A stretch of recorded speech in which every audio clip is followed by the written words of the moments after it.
गिराम वक़ार, नौजवान को ये चाहिए कि हुजूर सल्लल्लाहु ताला अलैहि वसल्लम के अखलाक पर अगर वो चलना चाहे तो मेरे नबी से पूछे, आका सबसे ज्यादा बरकत कौन से निकाह में है?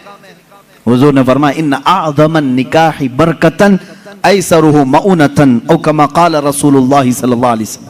मेरे आका सल्लल्लाहु ताला अलैहि वसल्लम की हदीस है, फरमाते हैं सबसे ज्यादा उस निकाह में बरकत होगी जिस निकाह में खर्चा कम किया गया हो। हुजूर पाक सल्लल्लाहु अलैहि वसल्लम ने फरमाया।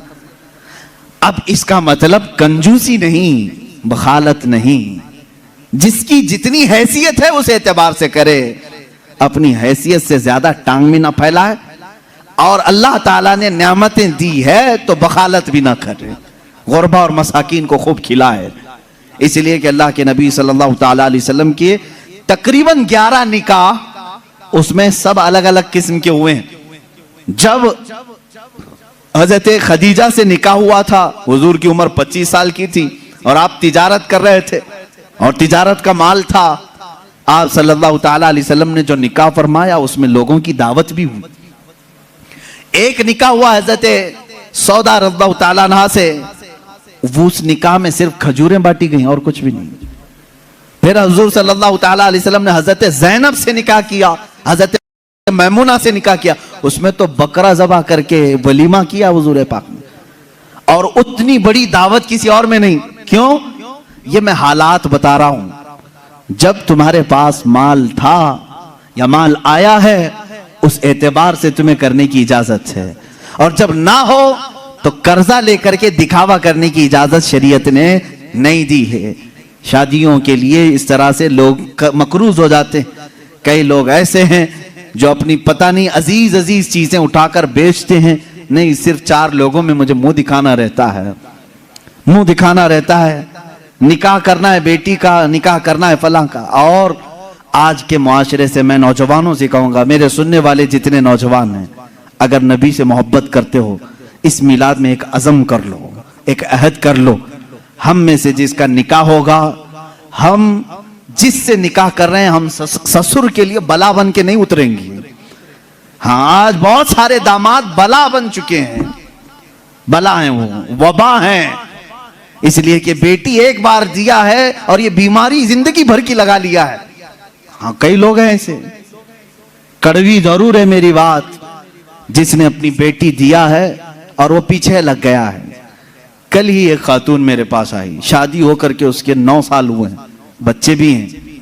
वो रोती हुई आई, कह रही है कि मेरी माँ, उसकी माँ बेवा है, उसके बाप का इंतकाल हो चुका था बरसों पहले, और बरसों पहले मेरे बाप की जो प्रॉपर्टी थी खानदानी, वो मेरी बेवा माँ को मिली है, वो कुछ लाख रुपए आ गए हैं।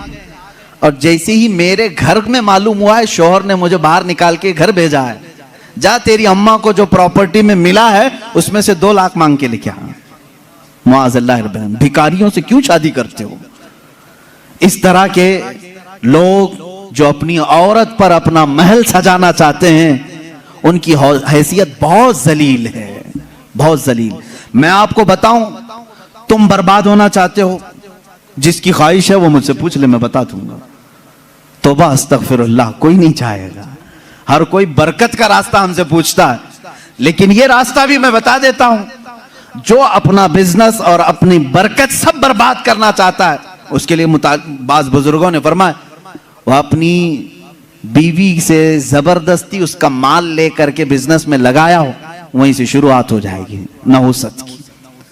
उसके दिल को तोड़कर जो माल ले जाकर के लगाओगे तो फिर वहां से, हाँ, बखुशी देना और बात है, पसंदीदगी के साथ देना और बात है।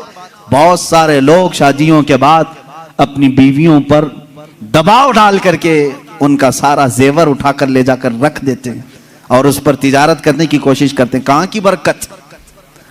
किसी का दिल रो रहा है और तुम अपनी दुकान सजाने जा रहे हो। तुम्हें तो शादी इसलिए करने का हुक्म हुआ था, एक कमजोर मखलूक तेरे निकाह में आ रही है, तू कमा और उसे खिला। यहां उल्टा हो गया, उसी से तू कमाना चाह रहा है। ये उल्टा नहीं हो गया? बहुत सारे लोग ये इंतजार में रहते हैं, शादी होगी तो अभी मांगना क्या क्या है, कार मांगे कि बाइक मांगे और क्या क्या चीजें मांगे। उन भिखारियों से मैं कहता हूं कटोरा लो और गली गली घूमो, हर जगह जाओ, एक साल में बहुत कुछ मिल जाएगा। और अगर तुम्हें शर्म आती है तो मेरे अजीजों, एक खातून से और उसके बाप से इस तरह के मुतालबे हरगिज ना करो। हाँ, मांगने के तरीके भी अलग अलग हैं। पहले खुलकर मांगते थे, बोलते थे ये चाहिए, लिस्ट आती थी, सारी लिस्ट आती है खातून के घर में, ससुराल। लेकिन अभी कुछ नहीं, हमारी कुछ भी ख्वाहिश नहीं है, एक अच्छी शादी करके भेजो, अच्छी शादी करो। अच्छी शादी का मतलब डेनिसन में होना चाहिए।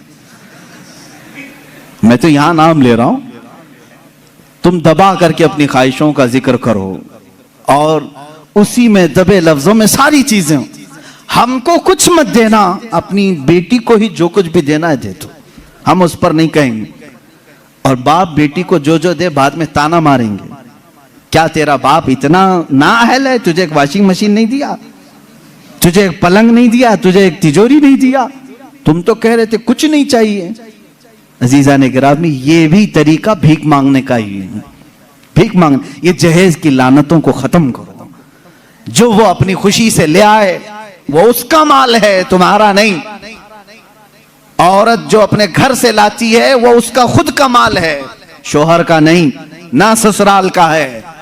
औरत जब तक चाहे उसे इस्तेमाल करे, वो इजाजत दे तो दूसरे इस्तेमाल करें। तुम शरीयत का मसला समझते हो? अगर उसकी इजाजत के बगैर किसी दूसरे ने इस्तेमाल किया उसके माल को, कल क़यामत के दिन उसकी पकड़ होगी, उसकी नेकियां जब्त की जाएंगी, तुम हुकूकुल इबाद में गिरफ्तार हो जाओगे। ये मसाइल हल्के नहीं हैं। इसलिए मेरे अजीजों, वो और होंगे। मुझे यहां मालूम है कि ये रिवाज क्यों आए जानते हैं? यहां पर हिंदुओं के यहां ये माहौल है, जहेज की रस्म बहुत खतरनाक बला है उनके यहां। आज भी औरतें जलाई जाती हैं जहेज के नाम पर। बाज स्टेट ऐसे हैं आज वहां जहेज के नाम पर बहुत खतरनाक मामलात ससुराल वाले करते हैं। ये रस्म और रिवाज पहले से चली आई, जिसकी वजह से आप लोगों ने ये अडॉप्ट किया।